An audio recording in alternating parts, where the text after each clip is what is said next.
Cracking gang, Z Train Express, anger. So, I'm not great at anger.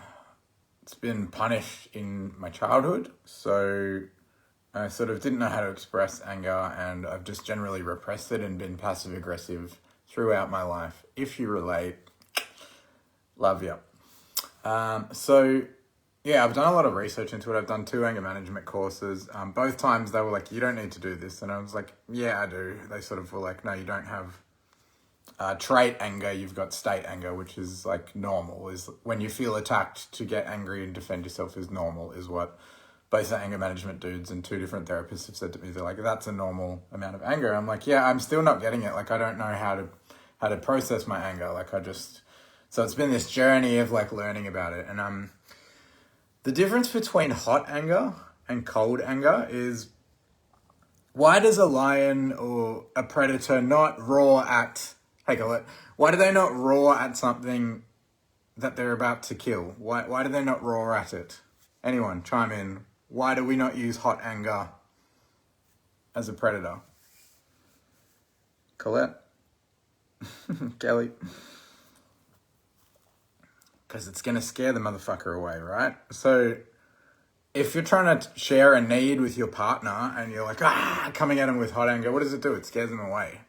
It doesn't go like, yeah, let's like connect and like be more vulnerable and I understand you. As hot anger just causes fear. That's what it does, right?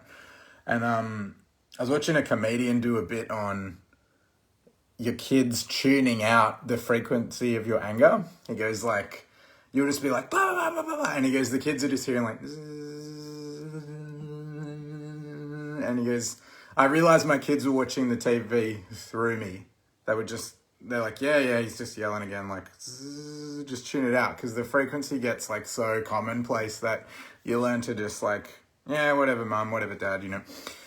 So what he said was, he goes, you need a different parenting voice that's like, did you just lie to your dad? And that was kind of, it reminded me of this thing. When you have an assertive conversation with someone and you express a need or set a boundary, particularly if you're setting a boundary and you're just like, okay, here's what's going to happen.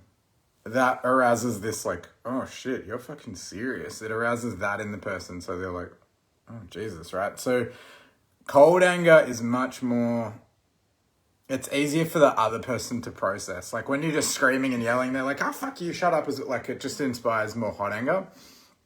What's up? Yeah, but cold anger is like that calm, assertive, we're not going to do that. Just cold, right? It's not hot, it's not loud. It's just like, here's what's going to happen. You're not going to do that ever again, or we're going to have a problem. And it's like, Jesus, what's going to happen? What's the consequence? What's the problem? It's a different kind of fear. It's not a loud, like, etc. It's like, oh, Jesus, you're serious. So that's why calm, assertive anger, it's easier to understand it when you think cold anger. Hot anger just falls on deaf ears. Hot anger scares off the prey, and it definitely scares off your partner, and your children learn to ignore it. It doesn't work. It feels really good and it's really fun, and it's part of the reason people start arguments on social media is it feels good. Do you want them to listen or do you want to just feel good? Big difference, right? Now, when a predator is after a prey, they are cold as fuck, you know what I mean? It's not like, I'm going to eat you. It's just like an assassin, yeah? It's quick and it's painless where possible. And that's how you want to have a boundaries conversation. You want to just tell someone like, look, I've decided within myself, in my head and my heart, that this is not going to happen anymore. And if you can't honor that boundary for me, we're done here. Like, I don't want to have you in my life. It's like, whoa, Jesus. But when you scream and you go, how could you do that to me? They go, it's your fault, blah, blah, blah. And it becomes an argument, yeah?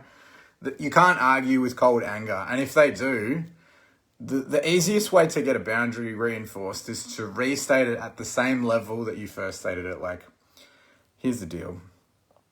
You're not going to leave all your rubbish on my lawn anymore.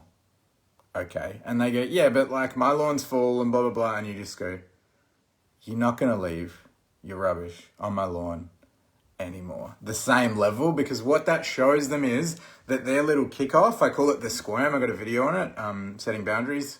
the squirm, right? Zed Talks, ZEDTALKS, pictures of me, Zed Talks, the squirm, right? It shows them that when they kick off, that you're just at the same level, restating the boundary, which is why it's got to be internal before you try to voice it externally. You're like, I've decided this is what's happening from now on. And then they go, blah, blah, blah, I don't want to. That means that I have to change my behavior. I've decided this is what's going to happen from now on. See what I mean? You just say it again. It shows them that their tantrum doesn't change the rule. All right, that's cool. Questions, send me a message. I hope that helps. Peace.